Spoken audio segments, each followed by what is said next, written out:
Hello and welcome to my HTML5 website design tutorial.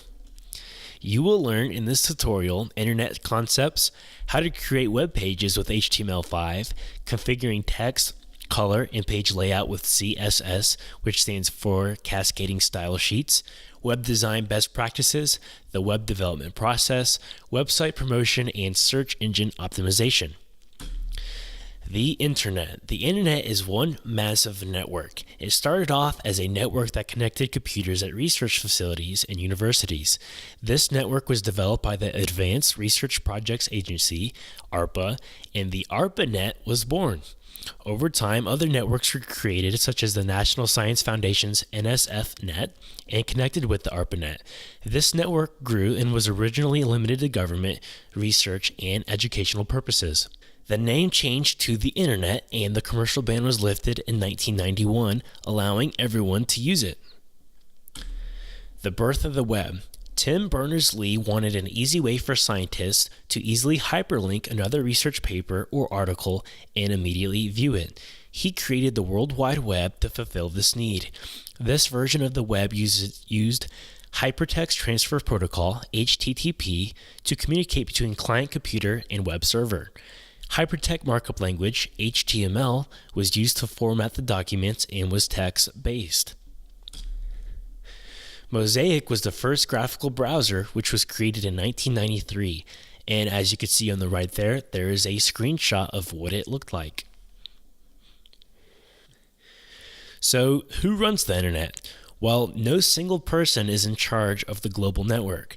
Infrastructure standards are overseen by groups such as the Internet Engineering Task Force, IETF, and Internet Architecture Board, IAB.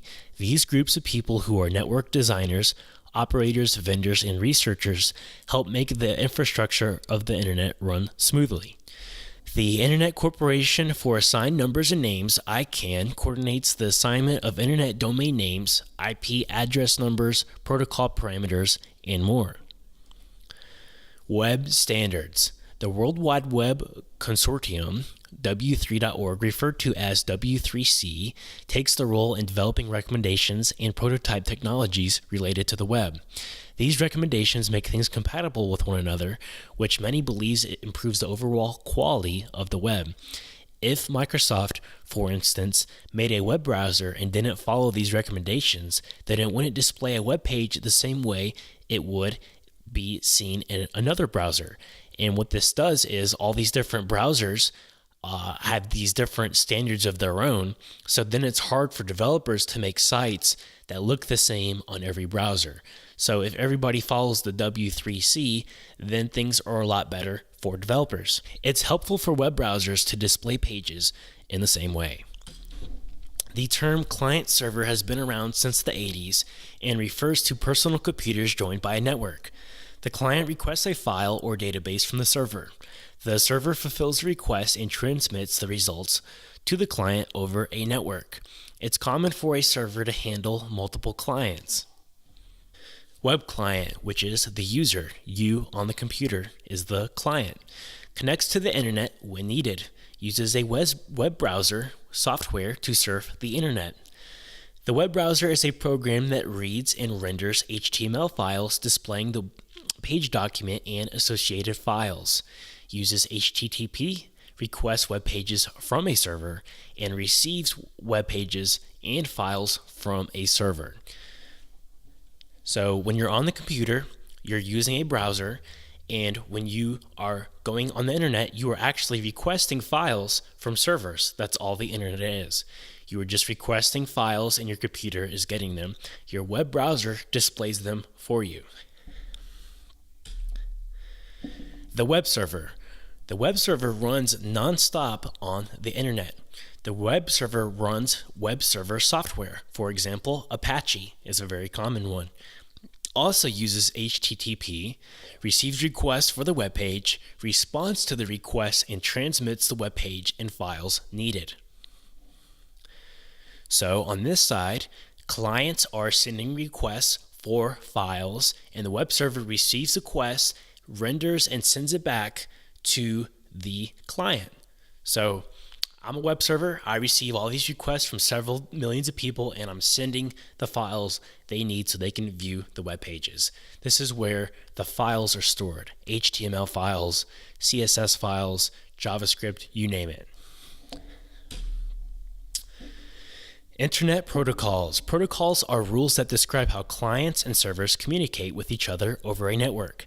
File Transfer Protocol, FTP, allows files to be exchanged between the computers on the internet, commonly used to transfer web page files onto web servers. Hypertext Transfer Protocol, HTTP, is used by web browsers to request web pages and their associated files in order to display a web page. Email protocols are used both an incoming email server and outgoing email server. Simple Mail Transfer Protocol, SMTP, is used when you send email. Post Office Protocol, or Internet Message Access Protocol, is used when you receive email. TCP and IP. Transmission Control Protocol / Internet Protocol, TCP/IP, is the official communication protocol of the Internet. TCP ensures the integrity of the network communication by breaking files and messages into individual units called packets. TCP ensures the integrity of a network communication by breaking files and messages into individual units called packets. Packets contain information such as the destination, source, sequence number, and checksum values. IP works with TCP and is a set of rules that controls how data is sent between computers on the internet. IP continued. IP routes a packet to the correct destination address. It then gets forwarded to the next closest router, a hardware device designed to move network traffic until it reaches its destination. Each device connected to the internet has a unique numeric IP address. Addresses consist of a set of 4 groups of numbers called octets. Internet Protocol version 4, IPv4, uses 32-bit addressing. This results in the decimal format of, as you can see on the screen, where each value X is a value from 0 to 255. This system allows for at most 4 billion possible IP addresses, but even this many isn't enough to meet the needs in the future for internet devices. So IPv6 is the next standard, which is 128-bit, and you can imagine how many IP addresses will be available then. Domain names.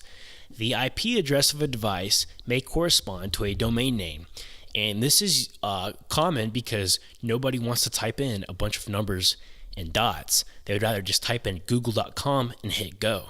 Remember, every internet device has an IP address.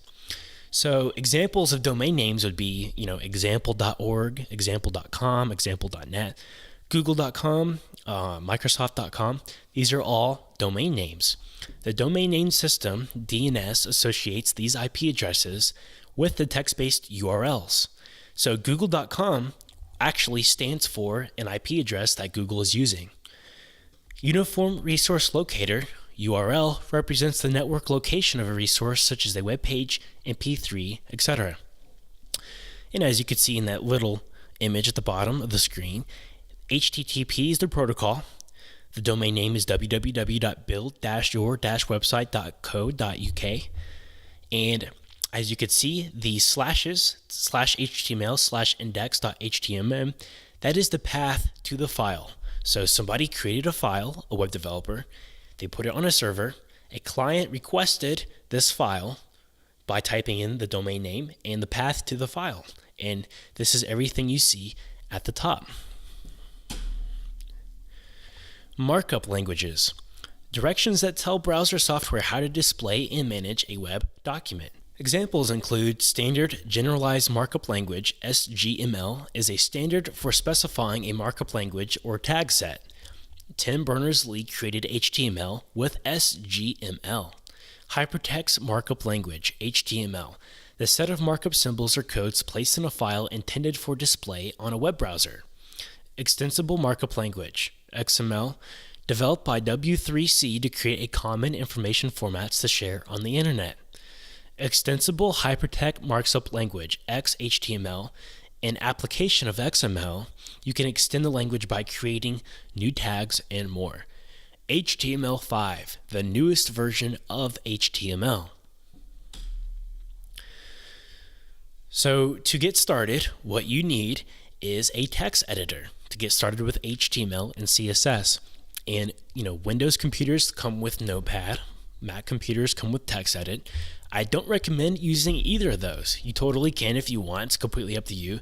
But the problem with those is if you mistype something or something like that, there's nothing to tell you what you're typing is not going to work. So it's very helpful. It's just convenient to have something like that. And also you can have it set up to where different things are colored different ways so you could organize your page better. So some text editors I recommend is Komodo Edit. Komodo Edit works on Mac, Windows, and Linux. So that's what I'm going to be using throughout this entire series. And I recommend using what I use so you can follow along. Komodo Edit is free. It's very easy to use. But at the end of the day, you could use whatever you'd like. Some good ones for Mac would be Atom, Text Wrangler, and of course TextEdit if that's what you want to use. But you have to make sure you're not saving files as rich text. So you'd have to look up on how to configure TextEdit to work with this. On Windows computers, a great one if you don't want to use Komodo Edit is Notepad++ or Atom, and of course the original Notepad itself. Also what you need is all major browsers. But for our purposes, if you have 2 or 3, it should be fine. So the major ones would include Internet Explorer, Opera, Safari, Google Chrome, Firefox. So you don't really need all those because there's other ways of checking that your code works on all the different browsers. But you should definitely have a few of them. It's good to do. It doesn't cost you anything. But you have to remember at the end of the day, your web browser is rendering your HTML document, and that's what people see on the web page. So you have to make sure your documents are working on different browsers because you don't know what people are going to be using. So that concludes this video. Stay tuned for the next video. We are going to be going over basic HTML. Thank you for watching. Please leave a comment and like the video if you enjoyed. Subscribe for future video notifications. Feel free to donate by clicking the PayPal donation link below in the description. Visit our website at freecomputerhelp.net for programming tips, installation guides, and more.